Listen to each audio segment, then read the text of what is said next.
সামনেই WP exam রয়েছে। সেই ডাব্লিউপি এক্সামের জন্য খুবই ইম্পর্টেন্ট একটা অঙ্ক নিয়ে চলে এসেছি সরল সুদের।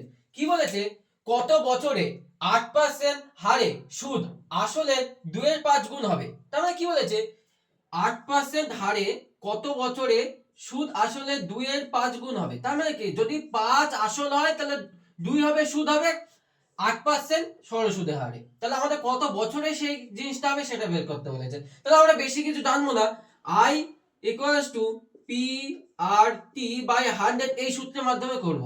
এখান থেকে আমরা কি বের করব, টি টি সমান সমান কি হবে 100 I বাই পি ইনটু আর। তার মানে কি হচ্ছে 100, আমাদের সুদ কত হচ্ছে 2, পি মানে কত আসল, আর হলো কত 8। দেখে নাও বুঝতে পারলে কিনা।